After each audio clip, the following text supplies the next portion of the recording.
Alright, let's do this. Morning, everybody. Welcome to the stream. My name's Louis Baton. Thank you for stopping by.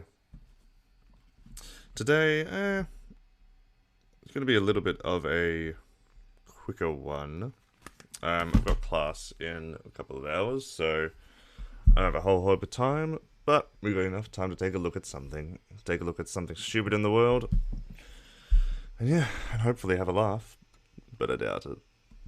So anyway, I'm Louis Vuitton, and let me open the stream by, of course, acknowledging the traditional custodians of the land from which I'm coming to you live from, the Wurundjeri people of the Kulin Nation.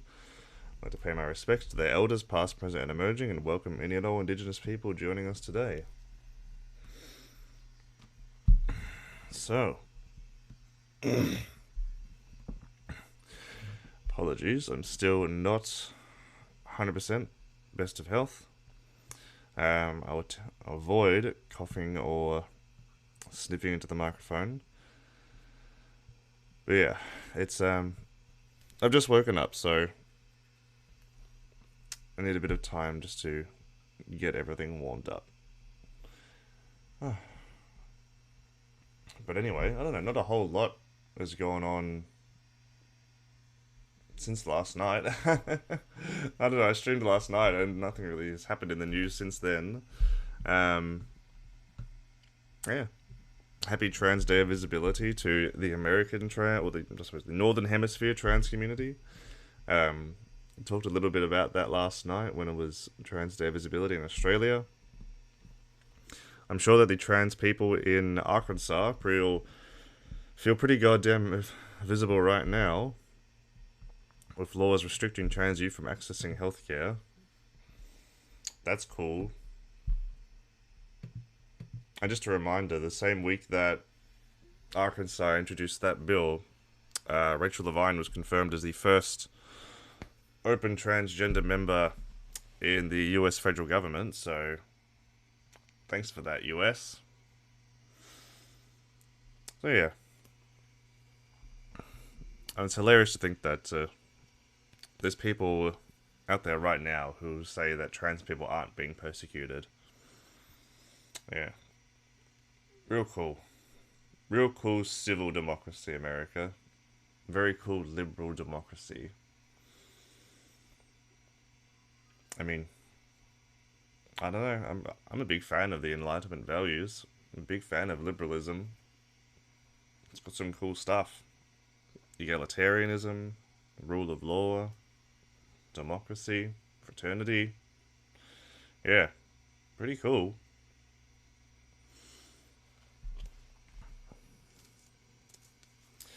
Well, I mean, part of that's supposed to be, yeah, equal rights for all. But it's funny how it doesn't really work out that well in practice, huh?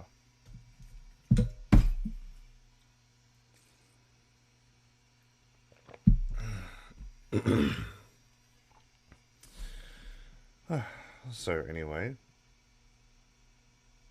let me take this time to thank you all for joining me, but also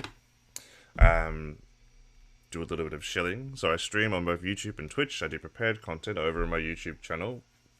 You can find the link in the description. Follow me on YouTube, Twitch, Twitter. There's a link to Discord server down below. There's also a link to Streamlabs. And hey, before I used to be really cool about it, like, hey, you know, come on, like, if you got some extra money, that's all good. Or hey, people, my friends, I'm no longer asking. So, like everybody else, I am now doing it hard. I really would prefer not to go out and get a wage slave job, given the fact that I'm studying and I want to focus on streaming. I would love for streaming to be a source of supplementary income. So, hey, if you have any couple of extra bucks lying around, I'm no longer asking. Link down below.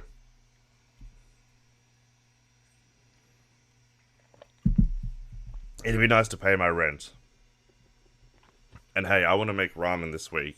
Like, actually make ramen, not like instant ramen. And ramen's a little bit expensive, alright? So I need that money. I wonder, do I... Let me see if I've got... I don't know if I have a photo of it. have a photo of ramen that I've made before. Let's see. Because it's pretty good. Let me see. All this bullshit about, like, men shouldn't be the ones that cook. Fuck that. Am I supposed to just eat shit? I'd rather eat... Oh, I do have it. Here we go. Alright, folks. Feast your eyes. How's that? Pretty good, huh? Looking pretty damn good. Oh, and even better, that was the very first time I made ramen. And I've already made it a couple of times. And that was the first. So yeah, nah, not bad. It's dog easy though. It's really easy. There's just so many steps. It's just, yeah, there's lots of steps. It's really fiddly. But yeah, definitely worth it. And plus, like, the recipe will make like half a dozen servings, so that's all right. Far out. So yeah, come payday, I'm going to be making ramen. Ow, fuck.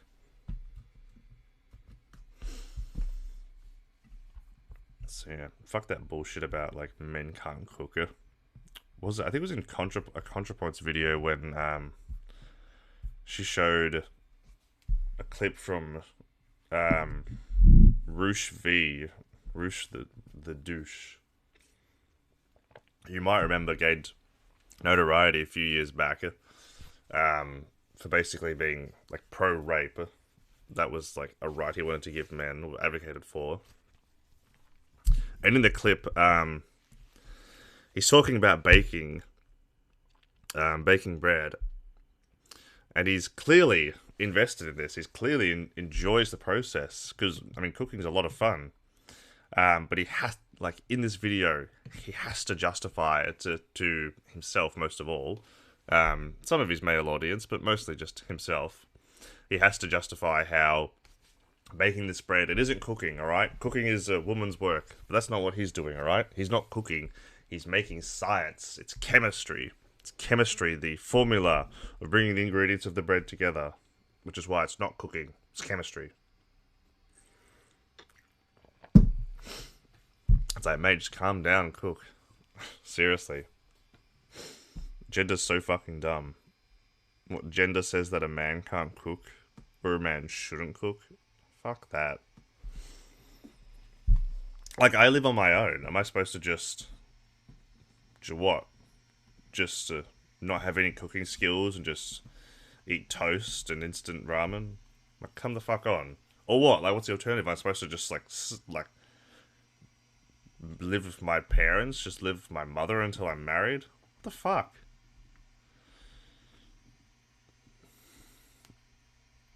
Masculinity fucking sucks. Seriously. Just be yourself. Be chill. Don't worry about what anyone thinks. I don't. It works out pretty well for me. Oh, and one other thing about cooking is that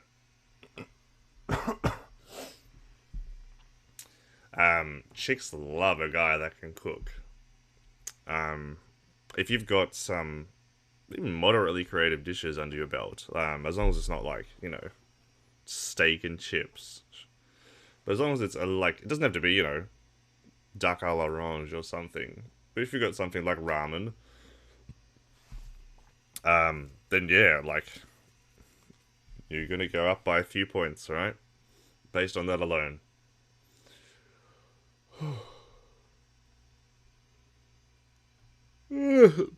Sorry, I've just woken up as well. Also, one other thing about the stream, the chat that appears on screen is the Twitch chat. So, if you're over in YouTube chat, come join the superior Twitch chat. Alright? But anyway, yeah, ramen. That's what I want this week. Because I'm a student, I always cook like one day in the week and then freeze all the meals for the rest of the week or longer. Like I just worked my way through a chili that I cooked. I don't even know how long ago. 9, 10 days. Because yeah, the recipe makes a lot of servings. It's good chili though. It's Texas style chili. So hey, thanks for that, Texans. You guys know how to make a good chili. But nah, it's really good. Lots of flavor. So many servings. Put it over some rice, and yeah, it's really filling. Really good with rice, cheese, sour cream. Oh, I wonder, do I? No, I don't have a photo of the. I don't have a photo of the chili. But yeah, pretty good stuff. But I've been having that for a while. Obviously. So I need something. Shake it up a little bit, you know. I haven't had ramen in a while. I haven't made rice in a while, but then again, my rice cooker's cooked. I moved into a new apartment recently. It's furnished, and the rice cooker doesn't work, so that's fun. I know about cooking rice. About well, I guess I could cook it in a pot. It's just easier in a rice cooker.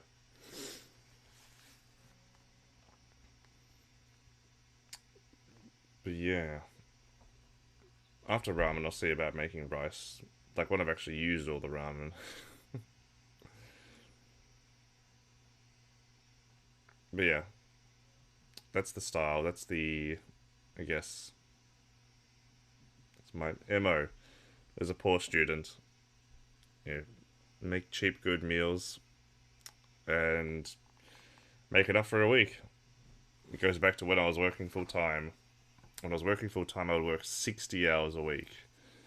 Um, I mean, 60 hours a week. Didn't have any time for anything else. Well, no, let me say, I had time for other stuff, but on top of 60 hours a week, I was going to the gym 3 to 5 times a week. So I really didn't have time for anything. So that when I did have time, I would just cook for the week. I'm sure, I don't know, at least some of you have seen that TikTok out there about that guy talking about how if you work 2 full-time jobs in America, you know, there's like no one should be in poverty. You work 80 hours a week. Like 80 hours? That is insane. I cannot imagine working 80 hours. Like I worked 60 hours and I had time. Like I worked 60 hours. I was single and shared in a share house. No kids. Like, and I didn't have time for anything else. Here's how like an average day went, right? Get up at 6 a.m. Stretch, like jump in the like super quick shower, like literally like less than a minute long, like just to rinse off. Go downstairs, cook like a really small light breakfast. Go to the gym, work out for maybe an hour. Get to work, shower at work, change into work clothing, start work at 10:30 a.m. Finish work at 6:30 p.m. Start additional after hours work at 7 p.m.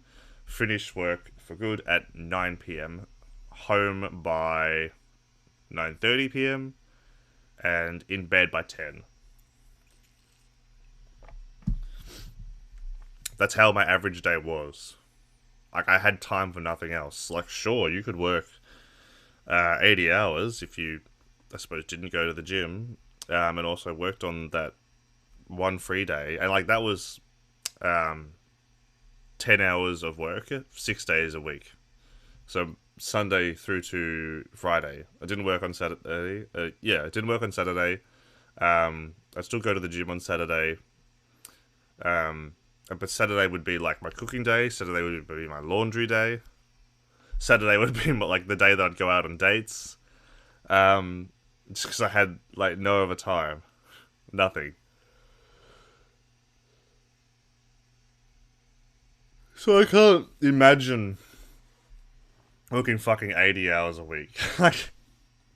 um, I could, I'd do it, but that could only be something like short term. You could only do that for a few months. If it was for good money, then yeah.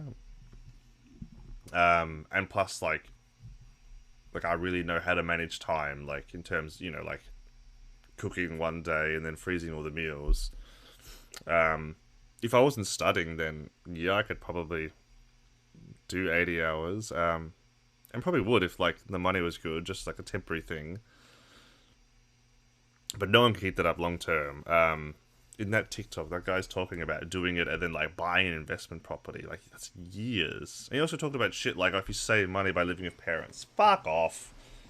Fucking rich cocksuckers.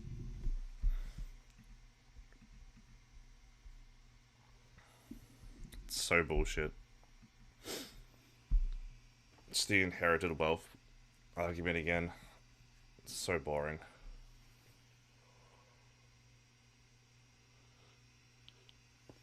Ugh. Excuse me. Alright, let's see. Oh, I really don't want to, but should we get into some content? I don't wanna. Come on.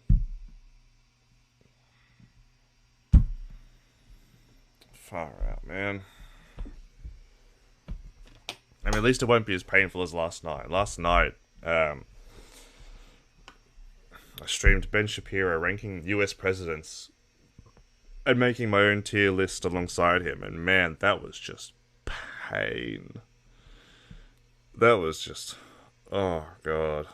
The level of dishonesty.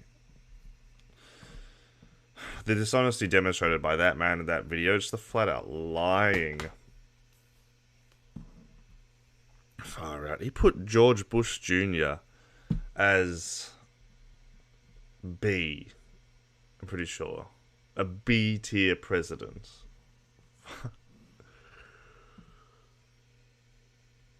and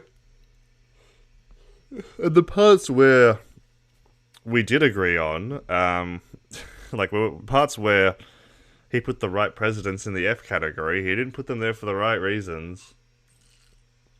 I mean, he put Obama in F, obviously, because apparently Obama was all about intersectionality, whatever. But didn't mention Obama's warmongering, didn't mention the Patriot Act. Put Nixon in F, didn't mention the war on drugs. Alright.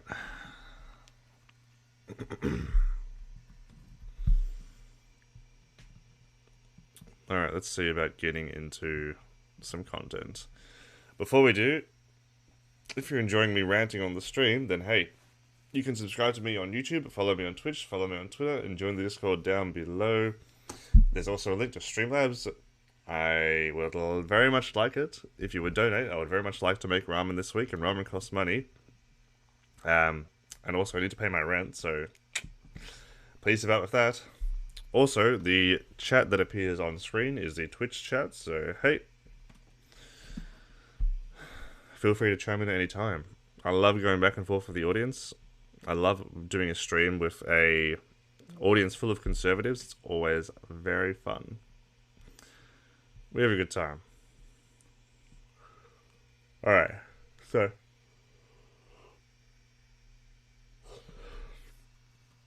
okay. Let's get into it. Let me see.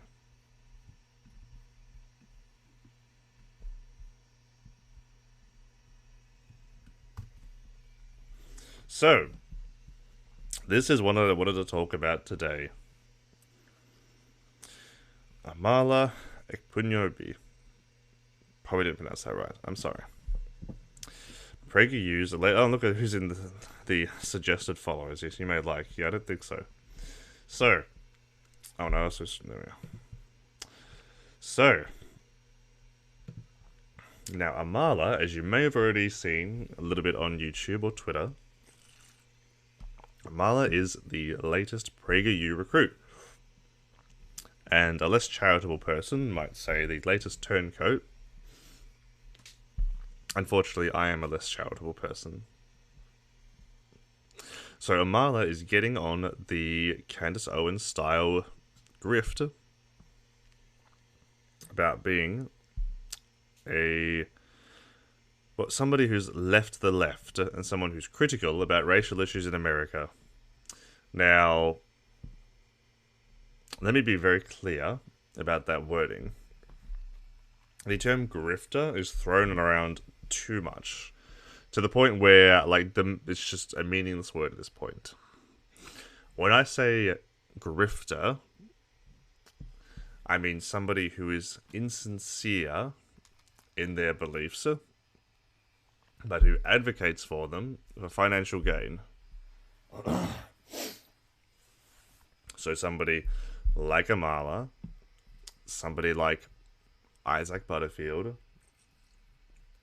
the Quartering, I had someone else in my head. Who was it? Anyway, yeah. People like to say that Vosh is a grifter, but I mean, again, you're throwing that word around. He's quite sincere in his beliefs. They like to throw it around, but not actually follow it up with any evidence.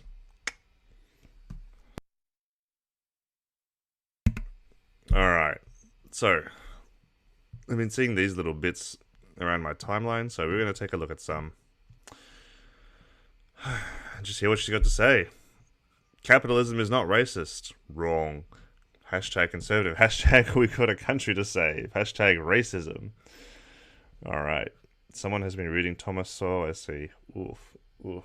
Oof. Not good. Alright, anyway. What's this volume like? Guess what? You can't be anti-racist and capitalist.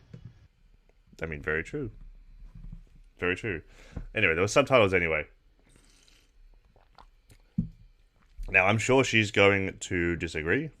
So, let's see what she's got to say. Guess what? Capitalism isn't racist. Capitalism benefits. Guess what? Yes, it is.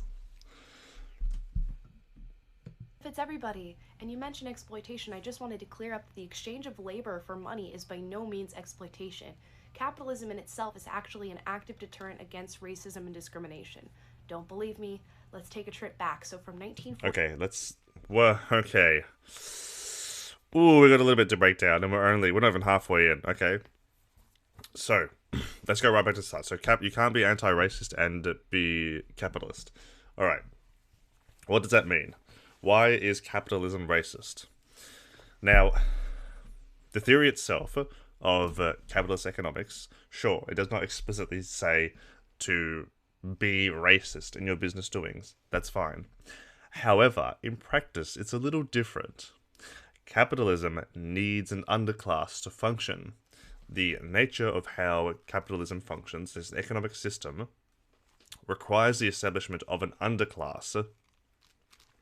Now, unfortunately, due to historical, geopolitical machinations, the global south, excluding New Zealand and Australia, has ended up fairly on the bottom rung in terms of global political power. So, the global south is being exploited by the global north for their economic contribution. The same thing can also be said specifically in actual countries. For instance, if we look at America, because of how capitalism functions, needing that underclass, then yeah, it's keeping communities impoverished. For instance, if you look at education being funded by property tax, well, if a community's poor, then the school's not going to get much income from the property tax. This is how you keep a community impoverished. So while capitalism itself isn't racist, the underclass that's created falls on those racial lines. The global south has become oppressed and exploited due to the nature of capitalism, which, to the effect of, is racist. So, to say that it's not racist, well, the people that are being exploited the most under capitalism are people of racial minorities. Racial minorities in specific countries, and overall, the global south. Trading labor for wage isn't exploitation. Well, it's only exploitation when the bosses hoard the surplus value. If your labor produces a value more than what you're paid, it's only exploitation if you're not properly compensated. If you produce a good that's and are paid 10% of that good's worth, and then the other 90% is kept by the business owner, or then that's exploitation, mate. That's exploitation by definition. I feel like there was one other thing. Guess what?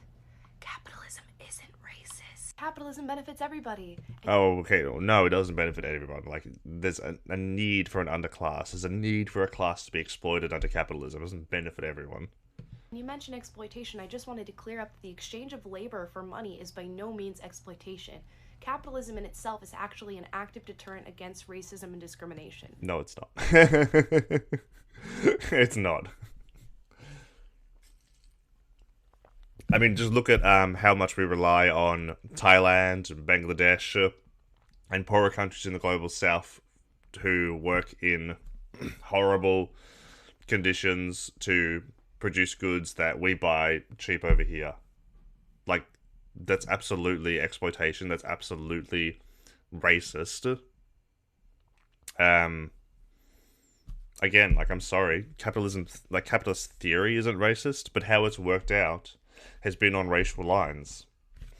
So yeah. Don't believe me? Let's take a trip back. So from 1940 to 1960, the black poverty rate decreased from 87% to 47%. Now post-1960, when the welfare state... I mean, what's that got to do with capitalism? That's very vague. What kind of investments would be made in the community? It was expanded beyond belief, we saw that rate of decline become much more modest. Why? Because black people, like all people, function better in a capitalist economy. And what about Jim Crow? Well, did you know that businesses and corporations fought back against the Jim Crow laws? Why? Because business is business regardless of race in a capitalist economy. Want to know when... I'm gonna have to look that one up.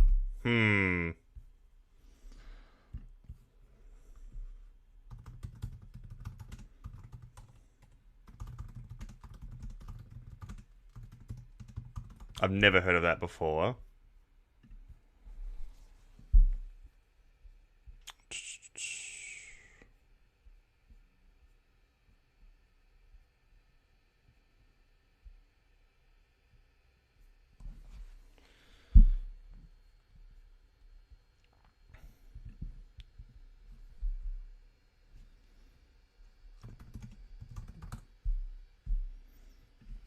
Let's see. Wikipedia the show.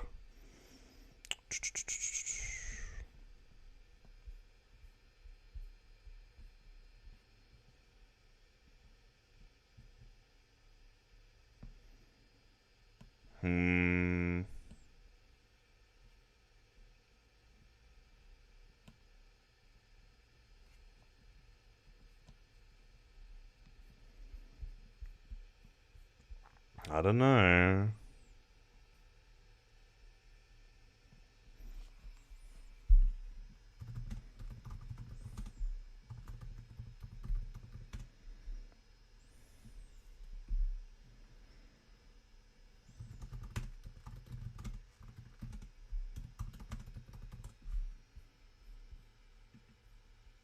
I'm not seeing anything here about businesses.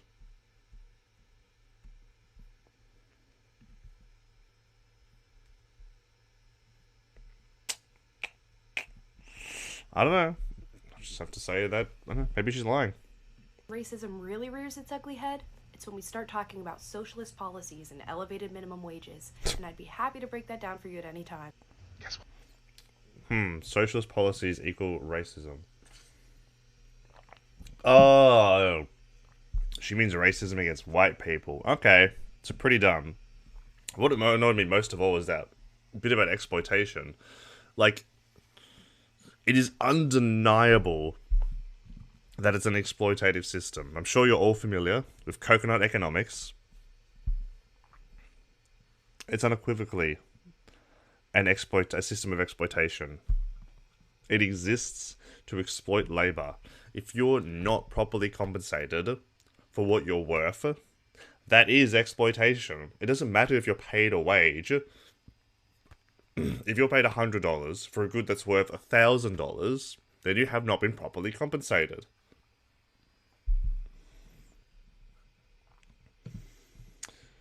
Oh dear. Oh, this one's short, alright. This is why we should nationalize all the major industries and transition to a socialist mode of production.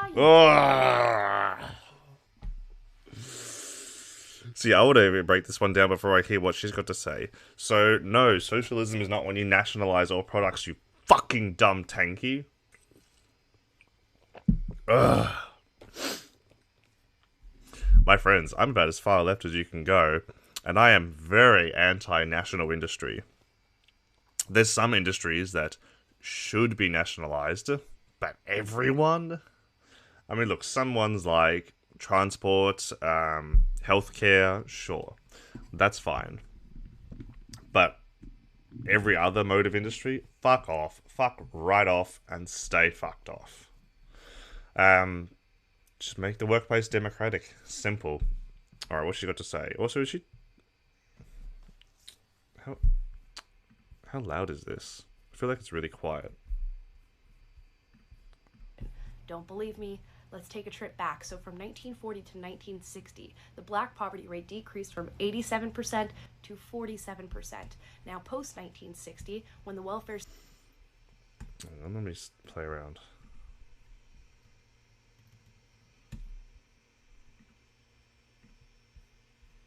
state was expanded... Oh god, that's quite loud. Okay, I can work with that though. Oh man, I hope that Ben Shapiro video I recorded last night was not quiet. Production. Oh fuck. Alright, let's get back to it. Why we should nationalize all the major industries and transition to a socialist mode of production. Yes, the infamous pharmaceutical companies control lobbyists who control the government argument, and your major idea is to I mean, that's true, so... cut out the middleman and let the government control all of our industries, because I would love for all of our industries to run just like the DMV. Doesn't that sound absolutely astonishing? Socialism has never, does never, and will never work. Period. Thank you for attending my TED Talk. Well, it's a good thing that socialism isn't when the state owns everything. I guess I agree. I don't want the state to own everything. I'm very anti-state. Regarding socialism has never worked. Well, I mean, socialism has never been tried. Sorry. Google definition socialism. It sounds quite different to the USSR. A nice quick one. Oh, this one's interesting. Alright. You're not black, but you talk like this. And when you're not black, but you act like this. Now, this is a funny little thing that I like to call self-regulating victimhood. As you can see in this video, Self-regulating victimhood. Ugh. this girl says that acting black or using a black scent or sharing a gif of a black person or celebrity is a form of racism in blackface. Now, it's absolutely ridiculous. I think we can all agree on that. But No, it is racist. what we also should agree on is that this is going to keep happening, and it does not stop here. And this is how the left works. Okay, well, she's not going to address the point. So, why is it racist? Unless you're somebody who has grown up in a black community or spent a whole lot of time in a black community, if you're just appropriating mannerisms and accents, then yeah, that's racist. Like, if you're someone that's grown up in a black community, sure, you're going to speak with a black accent. I mean, that's just how it is. People are products of their environment. If the environment that you live in or grown up in is one where that's how most people talk, you're also going to act like that. You're also going to, over time, just develop those mannerisms. That's fine. That's how people are. People are products of their environment. But if you're just doing it because you like it, because you think it's fun, well, yeah, it's kind of racist.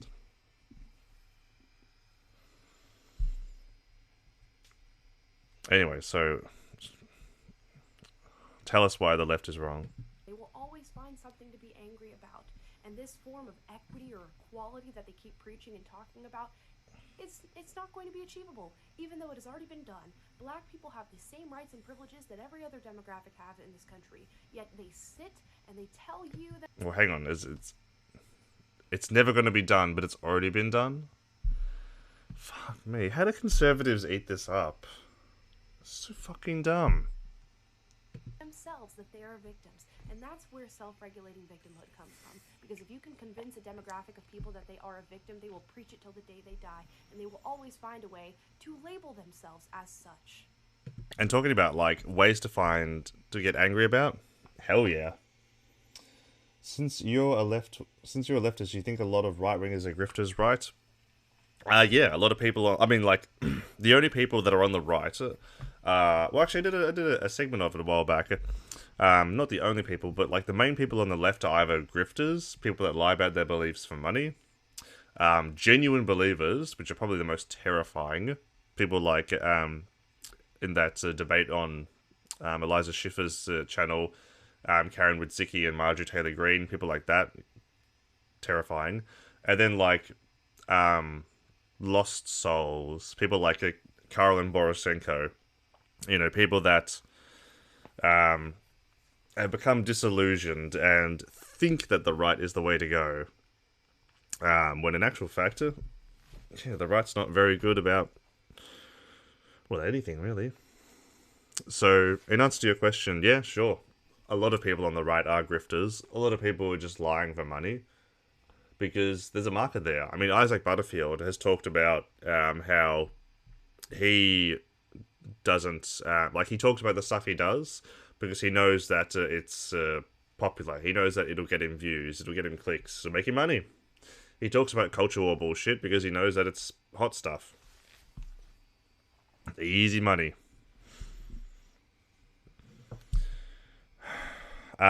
So Amala absolutely is a grifter. I mean, like, look at this.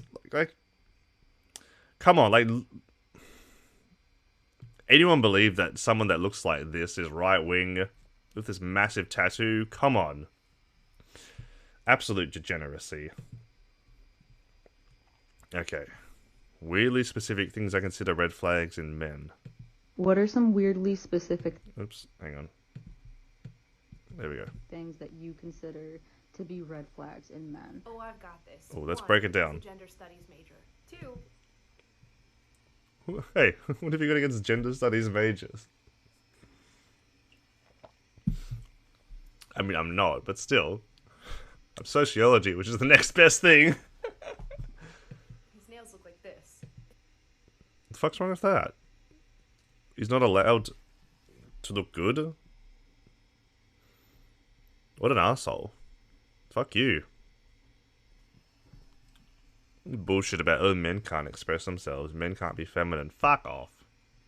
If he refers to Karl Marx as misunderstood, I mean, like, yeah, Karl Marx is kind of understood, but not for the reason she thinks. Like, so many people, the only thing they know about Karl Marx is communism. But, like, so many people, like, dismiss the impact he made on the academic field regarding, like, sociology and philosophy. Like, there's more to Karl Marx than communism. He's one of, like, the founding fathers of sociology. Like, that social science. So, yeah, he is kind of misunderstood. And I'm not even talking about his political theory. copy copy of white fragility. Oof. He calls himself a male feminist. Run. He thinks Yeah. If he thinks that women are deserving of respect, run. that climate change is going to end the world in 12 years. If he wears more Maybe not 12 years. 12 years is a little bit optimistic. Other way around. 12 years is not 12 years, all right? But, what are we, 2021, I'm 26. I mean, we're already starting to see the increased effects of climate change. We just had floods in New South Wales with the bushfires last year. California had its bushfires the year before. Texas, we experienced a polar tempest. So we're already seeing the effects of climate change. It's only going to get worse. But actually end the world, maybe 50, 60 years. Things are going to get a lot worse before then. And what's your problem with dresses? more dresses than you do. You're probably just jealous that he looks better than you. If he believes in the wage gap. I don't get this one. Like, I don't get the conservative argument about the wage gap. Hello? It is an empirical fact that men earn more than women. Like, that's just simple mathematics. We have to be looking at the why of the wage gap. Why do women earn less than men? And that's where we take a sociological look, and that's where these people put their hands over their ears and say, la la la la, not listening, because it's all talk about how, women are influenced into going into lower paid careers, sexism in the workplace, stuff that these people want to deny. But I don't get that one. Like, the wage gap, the wage gap itself is absolutely a thing. Like, it's just, like, they either, will deny it outright, or say, oh, sure, it's just the difference in full-time employment in the same kind of work. Or different kinds of work. Like the Sean head argument. But now, if we actually look into the why, I'm afraid it is sexism. I live in the Alps, can't wait for my beach house. Go climate change. I don't know if you're going to get a beach house, my friend, but it's going to get a lot warmer. And the Swiss Alps, that's pretty cool. Like Nietzsche. If he's got a black square on Instagram, he's pro. I mean, performative advocacy, yeah, that's kind of cringe. Oh god, oh dear, abortion is a human right. Oh, she's Choice, it's a no from me. You're not going to Hollywood. What are wow, okay. If he's pro-choice, if he's pro bodily autonomy, then that's a no from her. Well, that was pretty cringe. PragerU, you've done well. Perfect kind of person. Oh, and she's on TikTok as well, so she's getting to those young people. Getting into those young minds. Right, well. At least I won't have to worry about dating her. Problem with the wage gap is the personal experience of people. I've never worked the same job as a woman where she earns less. People don't look big picture. People look their own picture. Yeah, the thing about the wage gap, let me break it down for you, right? If there's any conservatives in the audience, let me break it down for you. Or just anyone, let me break it down for you. So it is a fact that men earn more than women. Not for the same job, alright? If you're stacking shelves in a supermarket, you're not going to earn $1.50 while a woman earns $1, alright? That's not how it works. That's not the wage gap, alright? You're not literally earning more for the same job, alright? What creates the wage gap is the type of work that people do. The type of work that women do, the type of roles that they occupy, the careers that they pursue, is in lower paying work. Men dominate higher paying industries and higher paying positions within the same industries that women work in. What creates the wage gap is the disparity in the type of work. So, why is this? Where does this come from? Well, if we're looking at it sociologically, we have to be asking why women occupying these lower paying roles, what drives them towards these lower paying positions, what prevents them from pursuing higher paid positions or from pursuing higher paid positions in a well paying industry. Like what's preventing them from pursuing those high paying positions in a well paying industry above men. And then this is where we encounter sexism. This is where we have to look at it sociologically. Women are socialized into pursuing careers like teaching, for instance. Like women are socialized into being like caring, loving, nurturing. Roles like teaching and nursing that don't pay well. Men not so much. Men are socialized much more into pursuing high-paying careers. And then regarding well-paying industries, where men dominate the higher up, better-paying positions, well, again, men are just seen as better managers. Men are just seen as more competent. It's absolutely sexism. But again, none of these people have ever opened a textbook, so they're not willing to admit that. What's the time? I've got time before class.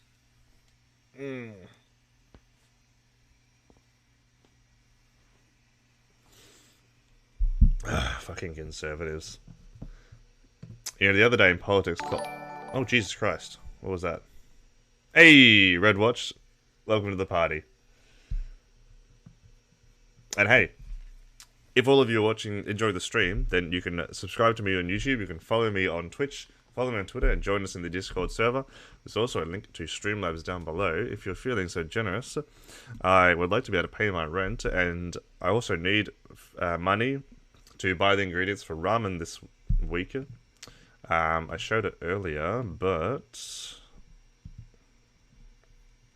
let me bring it up again. Come on, people. Donate so I can buy the ingredients to prepare this masterpiece once more.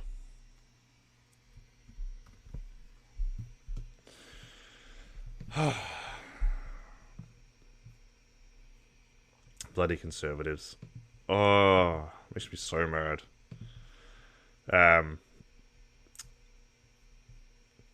minoring in politics, and I was in a politics class the other day. And I said something about, I talked about obfuscating conservatism. And I know, some people laughed, but making conservatism obsolete is absolutely possible. And given the rise in the Trump cult, it's something that, not only is it possible, but it's imperative. We need to do it. We better get around to it, because these Trumpers aren't going to go everywhere. Our only hope is to save their kids. I mean, to do that, we need to fix education. The problem with education is that critical thinking isn't taught. People aren't taught how to think. People are taught what to think, but they're not taught how to think. They're not taught how to analyze information, how to analyze ideas, how to break them down, how to examine them critically. I actually did a video on that on my YouTube channel about critical thinking. It's a good one. You should check it out.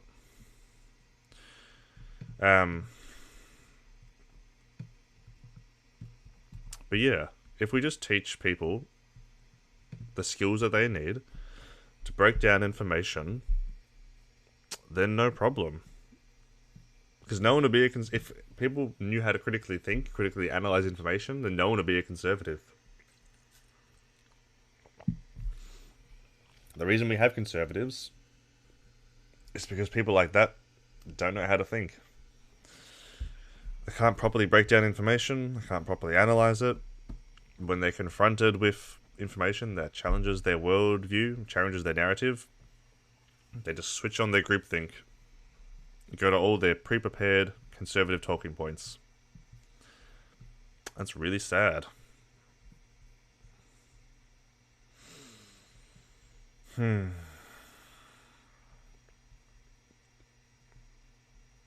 Fuck me, I would kill for a coffee right now, but I'm kind of broke.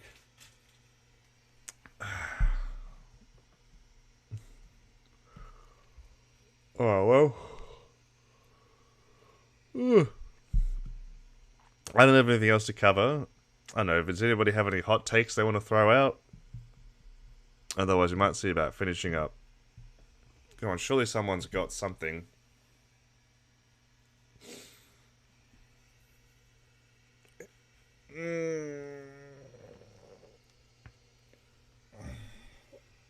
Otherwise, I'll be streaming again tonight, 7:30 AEDT, which will be about 1 or 2 a.m.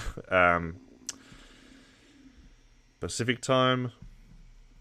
So, yeah, we're going to be talking about something I found last night, yeah. The Australia First Party, which ought to be interesting. Didn't realise there was one, but yeah, found it. Gonna take a look at. Already take a little bit of a look last night, and let me tell you, little spicy. So yeah. Well, unless anyone's got anything to say, I think I'm going to say goodnight. So, again, thank you all for coming. Please consider following me on YouTube and Twitch and Twitter, joining the Discord, and hey, ring the bell for notifications so you know when I go live or upload a video. Now that I am getting back into the rhythm of things with uni, I'm going to be trying and streaming almost every day. So, yeah, come help out. We need a big Australian political streamer. We've got some big Australian YouTubers, but no big streamers. No one over 5k subs, maybe? Follows? I don't know. But anyway, there's a niche in the market, and I aim to fill it. So, other than that, I'm Louis Vuitton, and thank you all.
Hmm.